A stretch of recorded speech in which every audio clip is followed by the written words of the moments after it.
The National Library was filled with books, but a single, unearthly scream emptied it, not because of fear, but because it was the sound of a secret reality tearing itself open, a sound that bypassed the ear and vibrated directly through the human soul, shaking loose every assumption about the world.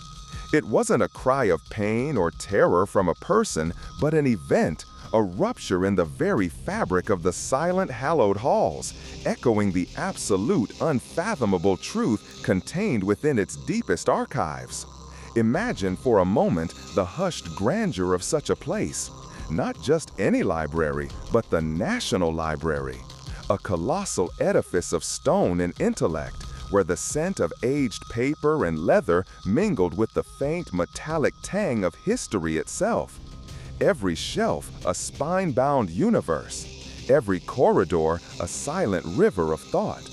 This was a sanctuary, a place where the clamor of the outside world faded into a respectful murmur. Scholars bent over ancient texts, their fingers tracing lines centuries old. Students diligently prepared for exams, surrounded by the comforting presence of countless minds. Librarians moved like benevolent ghosts, their footsteps barely disturbing the quiet, their eyes holding the wisdom of 1,000 forgotten tales. They were the keepers of knowledge, the silent sentinels of humanity's collective memory. For decades, perhaps even centuries, this grand institution had stood, an unwavering beacon in the ever-shifting tides of time. Its doors opened to all who sought enlightenment, yet its deepest secrets darted with an almost spiritual vigilance. It felt like a promise whispered through the ages. Here, within these walls, you are safe, and knowledge is eternal.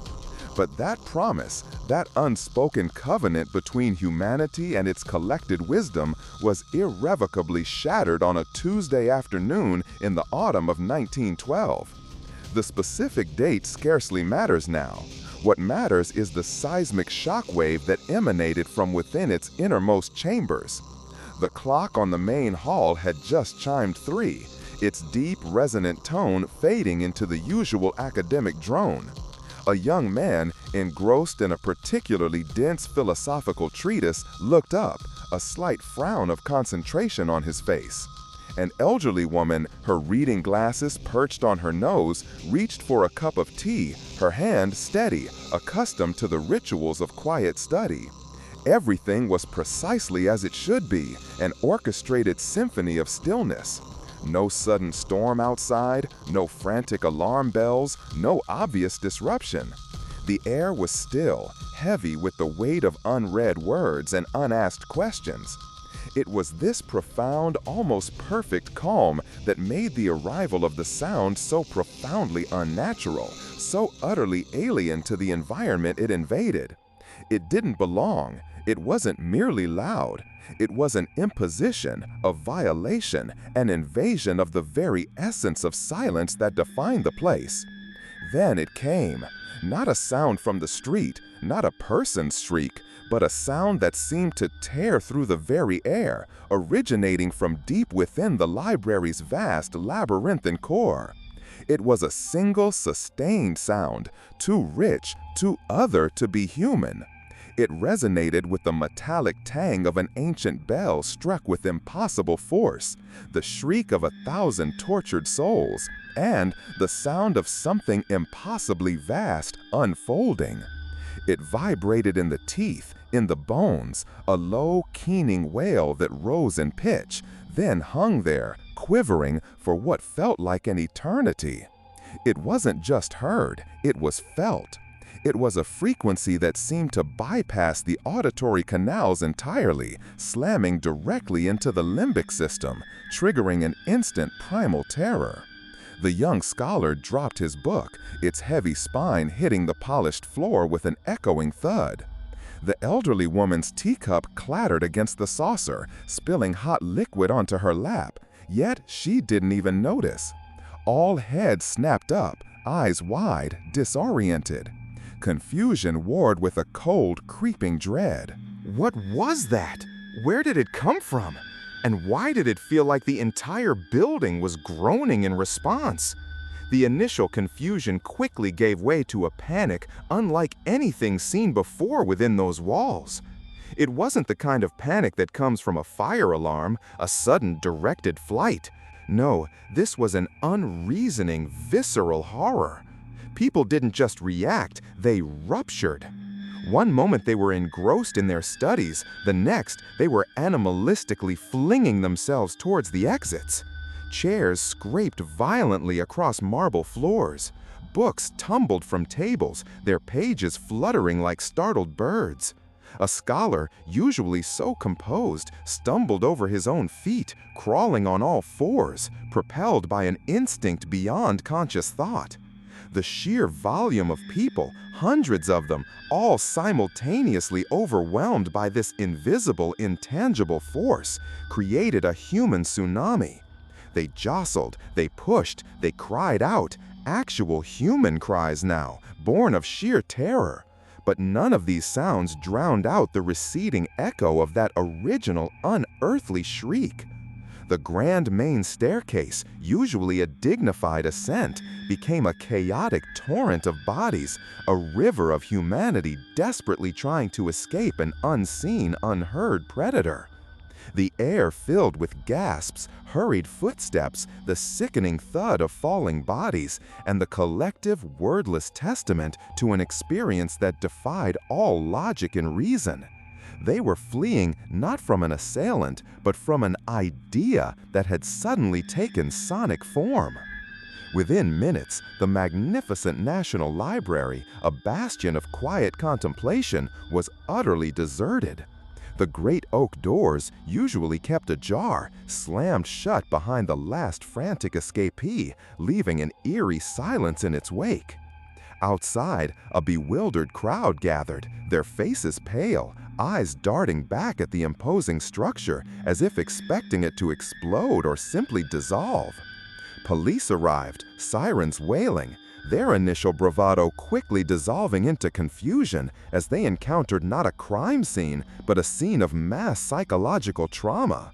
No smoke, no broken windows, no obvious sign of a bomb or a struggle.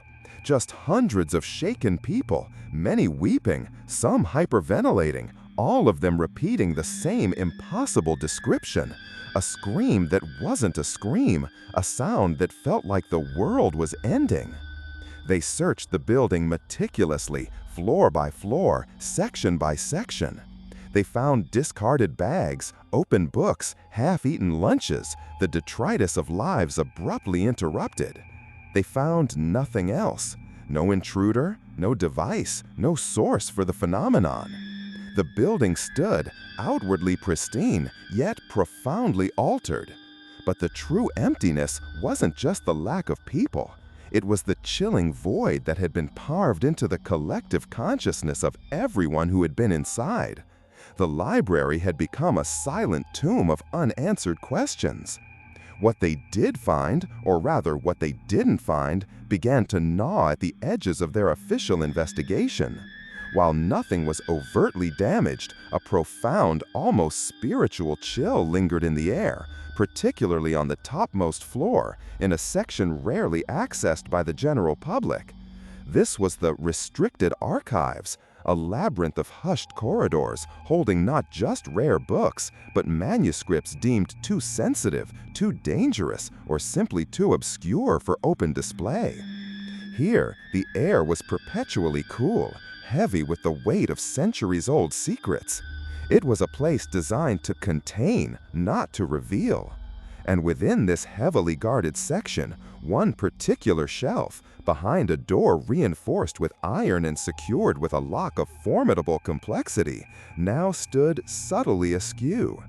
The lock, while still in place, bore faint scoring marks as if something had tried to force its way out rather than in. And one specific volume, a tome with no discernible title or author, bound in a dark, strangely supple hide, was missing. It wasn't cataloged in the conventional sense, existing only in a forgotten, handwritten ledger kept by a succession of chief librarians. Its existence was a rumor, a whisper among the initiated, a piece of what some might call dangerous knowledge. One of those initiated was Elias Thorne, the chief archivist, a man built like a library shelf himself, all severe lines and quiet contemplation. He had served the institution for over 40 years. Elias was a figure of unwavering stoicism, his face a map of countless intellectual battles, his eyes perpetually shadowed by the weight of the secrets he guarded. He was the kind of man who understood that some knowledge isn't meant for human consumption, that some truths are better left undisturbed in their ancient slumber. When the police, baffled by the lack of conventional evidence, questioned him, his answers were clipped, precise, and utterly devoid of emotion. Mass hysteria, he declared, citing historical precedents of inexplicable collective fear. But his eyes, though steady, held a flicker of something else, a deep, profound recognition, perhaps even a terror he dared not voice. He knew, with an earned certainty that chilled him to the bone, that the missing volume was the key. He had seen the scoring on the reinforced door, a detail the police had dismissed as minor damage. Elias understood that the library wasn't just filled with books, but with potent ideas. And some ideas, once awakened, could shatter more than just glass. What was this missing book? It wasn't merely a text, it was an artifact, an enigma known only by whispers within the inner circles of archival science. The Book of Silent Pages, or sometimes the Unbinder. Not written in any known human language, its pages were said to be blank, yet pulsed with a faint internal light in absolute darkness. Legend had it that it contained not information, but frequencies. Sounds, vibrations, echoes of primordial truths that predated spoken language. It wasn't meant to be read with eyes, but to be perceived directly by the mind, bypassing the filtering mechanisms of human intellect. The scream wasn't a sound from the book, but the sound of the universe reacting to the unbinding of its deepest, most fundamental concepts. It was the sound of pure, unfiltered knowledge, the very architecture of reality being briefly exposed. And this, Elias Thorne knew, was exactly why it had been kept locked away for centuries, a dangerous parallel to the public discourse currently happening about what knowledge should be accessible. A real concern that in certain places, like Florida, book bans are emptying school bookshelves, stripping away narratives deemed inconvenient or dangerous. The idea that certain books hold a power beyond their words, a capacity to reshape minds or reveal unsettling truths, isn't just a historical footnote, it's a living anxiety. How such a carefully guarded volume could have been exposed, let alone seemingly unbound from its containment, remained the central mystery. It wasn't a theft in the conventional sense. No one entered or left with it. The security protocols for the restricted archives were legendary, a multi-layered system of mechanical locks, hidden pressure plates, and even ancient warding rituals Elias himself only half believed in. Yet, the small, almost imperceptible scoring on the door suggested not forced entry, but something attempting to exit. The consensus among the few who knew of its existence was that the unbinder couldn't be opened by conventional means. It opened itself when the conditions were right or wrong. Perhaps a rare atmospheric pressure, an unusual alignment of celestial bodies, or more terrifyingly, a fleeting moment of human vulnerability. He knew, with an earned certainty that chilled him to the bone, that the missing volume was the key. He had seen the scoring on the reinforced door, a detail the police had dismissed as minor damage. Elias understood that the library wasn't just filled with books, but with potent ideas. And some ideas, once awakened, could shatter more than just glass. What was this missing book? It wasn't merely a text. It was an artifact, an enigma known only by whispers within the inner circles of archival science. The Book of Silent Pages, or sometimes the Unbinder. Not written in any known human language, its pages were said to be blank, yet pulsed with a faint internal light in absolute darkness. Legend had it that it contained not information, but frequencies, sounds, vibrations, echoes of primordial truths that predated spoken language. It wasn't meant to be read with eyes, but to be perceived directly by the mind, bypassing the filtering mechanisms of human intellect. The scream wasn't a sound from the book, but the sound of the universe reacting to the unbinding of its deepest, most fundamental concepts. It was the sound of pure, unfiltered knowledge, the very architecture of reality being briefly exposed.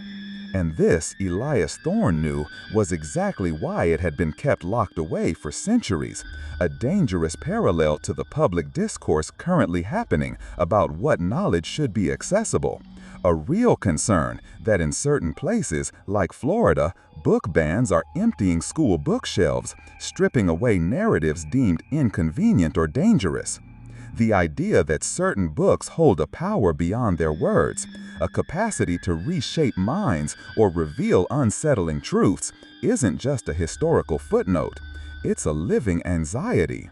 How such a carefully guarded volume could have been exposed, let alone seemingly unbound from its containment, remained the central mystery. It wasn't a theft in the conventional sense. No one entered or left with it. The security protocols for the restricted archives were legendary, a multi-layered system of mechanical locks, hidden pressure plates, and even ancient warding rituals Elias himself only half believed in. Yet, the small, almost imperceptible scoring on the door suggested not forced entry, but something attempting to exit. The consensus among the few who knew of its existence was that the unbinder couldn't be opened by conventional means. It opened itself when the conditions were right or wrong. Perhaps a rare atmospheric pressure, an unusual alignment of celestial bodies, or, more terrifyingly, a fleeting moment of human vulnerability. He knew, with an earned certainty that chilled him to the bone, that the missing volume was the key. He had seen the scoring on the reinforced door, a detail the police had dismissed as minor damage. Elias understood that the library wasn't just filled with books, but with potent ideas, and some ideas, once awakened, could shatter more than just glass. What was this missing book? It wasn't merely a text. It was an artifact, an enigma known only by whispers within the inner circles of archival science. The Book of Silent Pages, or sometimes the Unbinder. Not written in any known human language, its pages were said to be blank, yet pulsed with a faint internal light in absolute darkness. Legend had it that it contained not information, but frequencies, sounds, vibrations, echoes of primordial truths that predated spoken language. It wasn't meant to be read with eyes, but to be perceived directly by the mind, bypassing the filtering mechanisms of human intellect. The scream wasn't a sound from the book, but the sound of the universe reacting to the unbinding of its deepest, most fundamental concepts.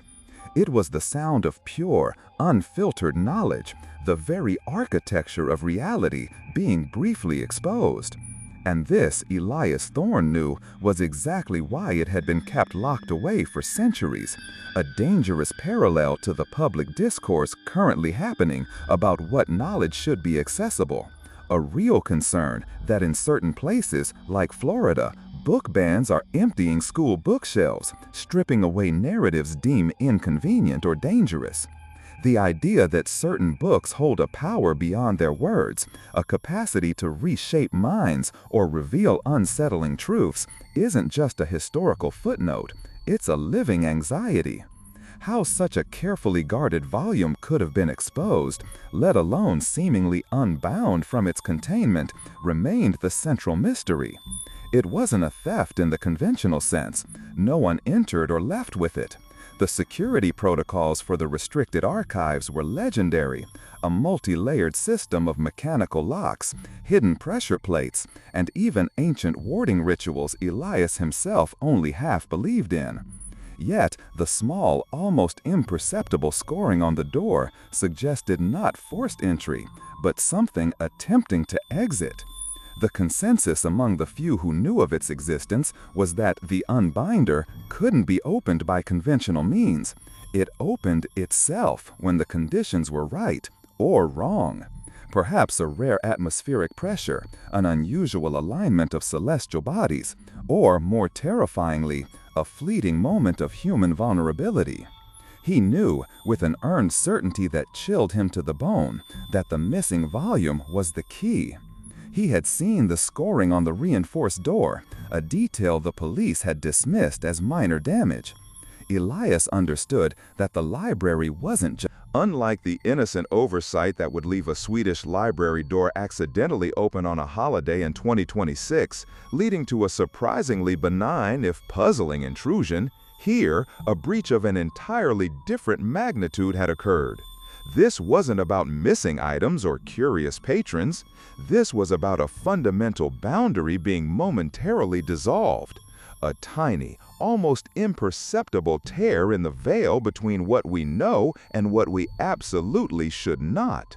What moment of distraction, what infinitesimal lapse in vigilance could have allowed such an ancient, potent force to stir?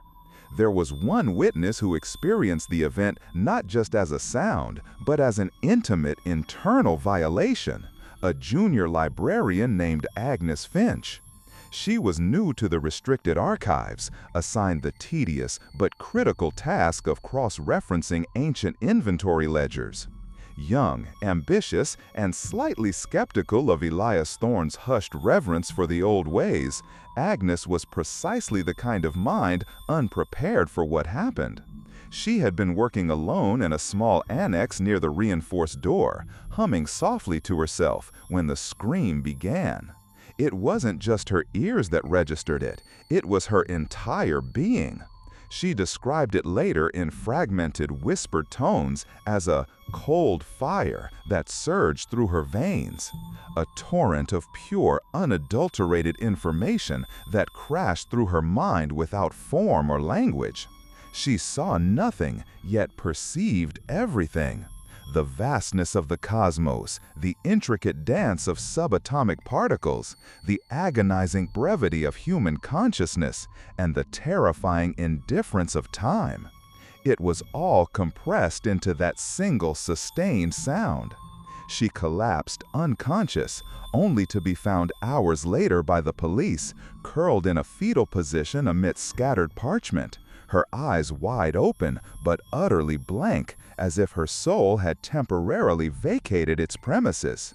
The scream had been a direct neural assault, a psychic shockwave intended not to harm but to reveal, and in doing so, to utterly dismantle.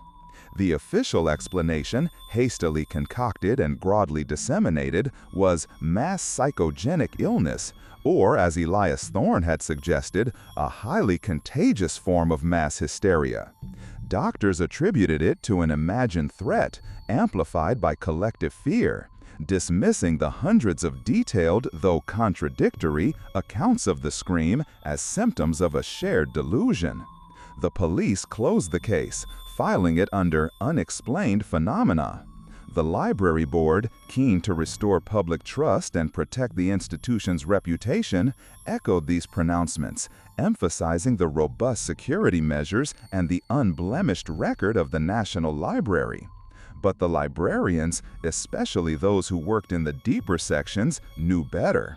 They saw Agnes Finch, who, though physically recovered, never spoke of the incident again, her once bright eyes now holding a perpetual distant sorrow. They saw Elias Thorne, whose already formidable silence became absolute, his gaze often fixed on the reinforced door, a silent vigil against an unnamed, recurring threat.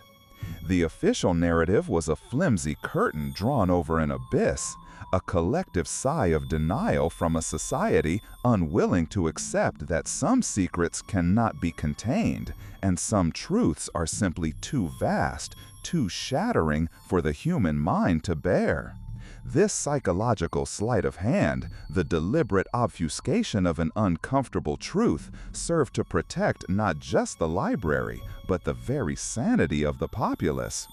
What truly lay beneath the National Library, in its most secluded and restricted layers, was not merely an archive of books, but a veritable repository of containment units. This wasn't just a place for reading, it was a silent prison for concepts, a vault for realities that threatened to unravel the neat, ordered tapestry of human existence. The unbinder was merely one, albeit the most volatile, of these conceptual anchors. Others included The Cartographer's Dream, a series of maps that, when viewed in their entirety, revealed geographies that defied three dimensions, driving cartographers mad with insight. There was The Architect's Folly, blueprints for structures that could exist in multiple places at once, their design principles capable of breaking the laws of physics. These weren't knowledge to be shared, but knowledge to be managed, carefully balanced on the knife edge of human comprehension. Their purpose was not to enlighten, but to be held in check, their raw potency diffused by layers of academic rigor and esoteric containment. They were the unseen archive, the true backbone of the institution, keeping the world safe not by preventing harm, but by simply not showing humanity the full scope of its own fragile reality. This knowledge was precious not for its accessibility, but for its profound, terrifying scarcity. The effects of that single, unearthly scream were not confined to the immediate, terrifying evacuation. For those who had been within the library's walls, the experience left an indelible mark, a psychic scar that manifested in subtle, often disturbing ways. Agnes Finch, the junior librarian, suffered recurring nightmares, vivid and disorienting, filled with geometric patterns that shifted and dissolved, and a pervasive sense of an impending, formless change. Other patrons reported an unnerving sensitivity to certain sounds, a ringing in their ears that seemed to echo that primordial frequency. Some developed an unshakable compulsion to seek out forbidden knowledge, drawn inexplicably to obscure texts and ancient philosophies, as if the scream had awakened a dormant hunger within them. They felt a profound sense of knowing without truly understanding, a fragmented intuition that left them perpetually restless, always searching for the missing pieces of a puzzle they couldn't even name. The scream, it seemed, wasn't just an auditory event. It was a seed planted deep within their subconscious, forever altering their perception of reality, granting them a terrifying glimpse behind the veil that most people never even knew existed. This was the ultimate loss of aversion, the loss of ignorance, the loss of blissful unawareness. Following the incident, the National Library reopened its doors, but it was never truly the same. A new, unspoken reverence settled upon its halls. The restricted archives became even more impenetrable, guarded not just by locks and alarms, but by a palpable sense of dread. Elias Thorne, though officially retired years later, reportedly spent his remaining days researching esoteric containment rituals, his obsession with the unbinder growing with each passing year. The library continued to fulfill its public mission, providing access to vast collections, but behind the scenes, a quiet, almost spiritual vigilance was maintained. New recruits to the archival staff underwent rigorous psychological evaluations and swore oaths of secrecy regarding the true nature of certain collections. The fear wasn't just that another scream might erupt, but that the next time it wouldn't be a mere expulsion of patrons. What if the next time the scream was an invitation?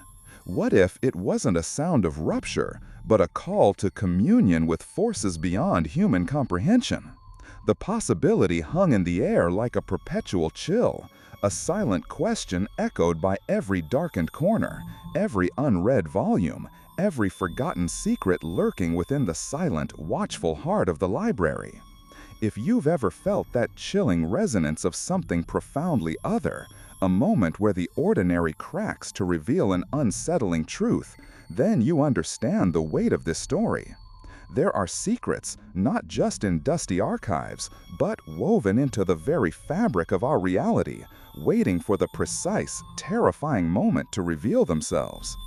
What hidden knowledge do you suspect lies just beyond our grasp? Share your thoughts in the comments below, because sometimes even a whispered theory can crack open an unseen archive. The National Library stands today, as it has for generations, a monument to human intellect and a guardian of our shared stories. But for those who know, for those who truly listen to its silence, it is also a powerful reminder of the delicate balance between knowledge and sanity. The scream that emptied its halls was a warning, a brief, terrifying glimpse behind the veil of ordinary reality, proving that some truths are not meant for mortal ears. What we keep locked away, not just in libraries, but in the deepest recesses of our collective consciousness, holds a power we can scarcely comprehend. And every now and then, when the stars align, or when a lock is inadvertently loosened, those truths find a way to make themselves heard. The library's true purpose, its most profound secret, was unveiled not by reading, but by a sound that promised to unbind the very world. What if the silence now is not peace, but merely the heavy breathing of something profound, resting, waiting, just beyond our perception? When we look at libraries, we often see sanctuaries of learning. But perhaps, just perhaps, they are also prisons, keeping us safe not by offering answers, but by withholding the most dangerous questions. If the sheer weight of this mystery, this convergence of the known and the utterly unknown, compels you, consider subscribing to the Unseen Archive. We delve into these forbidden stories, these bizarre histories, because some truths are too unsettling to be left unexamined. We live in an age where information is boundless, yet the desire to control and restrict it remains. This incident, though shrouded in mystery, echoes the contemporary unease about dangerous ideas. In Florida, for instance, we've seen headlines about book bans leaving school bookshelves empty, driven by the belief that certain narratives are harmful or inappropriate. Imagine if the power of a book wasn't metaphorical, but literal, capable of enacting such profound, unsettling change with a single resonant frequency. What if the books being removed today carry not just controversial ideas, but a latent energy, a potential for disruption that authorities instinctively, if unknowingly, fear? The National Library's scream wasn't just a historical oddity. It was a chilling precursor, a testament to the primal fear of knowledge untamed, a fear that continues to manifest in our modern world, albeit in different, perhaps more insidious forms. It forces us to ask, what are we truly afraid of? The words or the worlds they might unleash? The lasting image of that day isn't the scream itself, but the hundreds of people fleeing into the street, their faces etched with a terror that transcended any visible threat. It's the silent, empty library, standing as a sentinel over an unspoken truth. It's the knowledge that even in our most sacred institutions of learning, there are depths we have only just begun to fathom, secrets so potent they threaten to unravel everything we hold dear. The Unseen Archive isn't just a collection of forbidden texts. It's the very boundary of human understanding, a place where reality itself becomes fragile. The question isn't whether the scream will return, but whether humanity is truly prepared for what it might herald next. Perhaps the most unsettling thought of all is that the library remains, its doors open, its silence a constant, terrifying invitation.